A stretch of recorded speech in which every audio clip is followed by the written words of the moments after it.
Hey guys, this is Ryan. How you doing out there? Listen, I've been having some coaching calls, coaching conversations behind the scenes. I get email questions on a regular basis, people asking me about internet marketing, growing a practice online, growing a unique brand in the somatics field.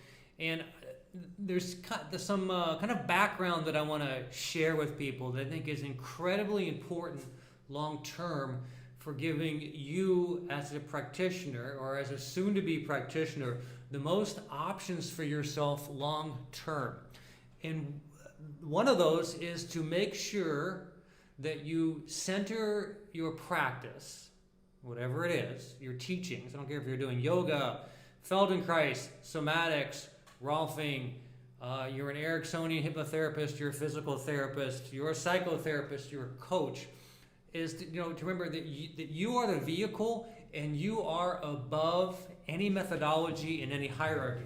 And what I mean by that, if you were just to imagine, I'll just put this little stick figure representation of you, and whatever you study is down below you. You study Feldenkrais, you study Nabanyal method, you study hypnosis, etc., etc. So anything that you do, the method, you filter out and get rid of anything that doesn't work for you. And I'm not against certifications. If you need something, you need to put yourself out in the world as a Feldenkrais practitioner, as a Nabanyal practitioner, whatever it is. I mean, sometimes we need these kind of social identities.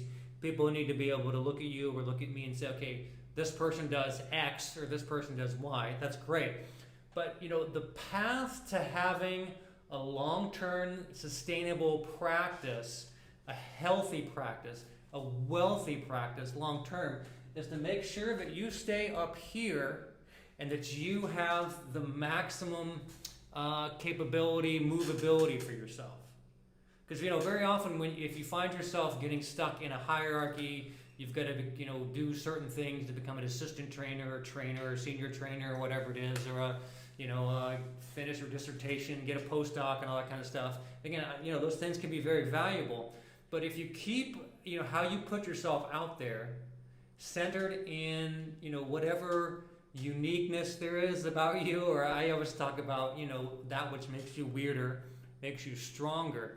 If you stay there even just a little bit long term, quite a few things are going to happen. Okay, number one, people are going to know who you are, and the right people are going to know who you are. They're going to see you as being authentic, and that's what you want to be long term, is authentic, true to you. Okay, what happens in a lot of these professional organizations, and we could cast a wide net. We can talk about corporations and religions and all kinds of things.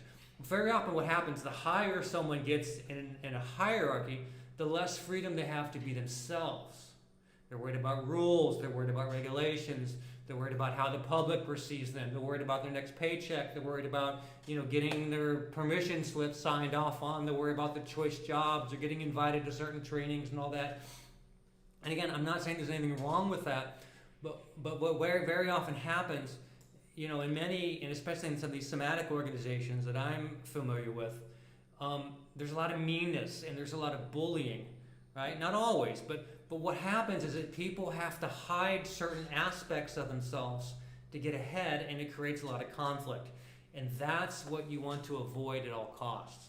So, I'm putting this out there. If you're some type of a practitioner, or if you're some type of a student looking to become a practitioner, or you want to be an independent student, independent practitioner, whatever it is, remember to focus how you put yourself out there, your marketing, your emails, if you're sending emails, YouTube videos, in something unique about you and something authentic about you. Because that is long-term, again, where your personal power is. That's long-term where freedom is. Okay, I hope I'm making sense. If I'm not making sense, if you want some clarification, leave a comment below. And I hope everyone's doing great out there. All right.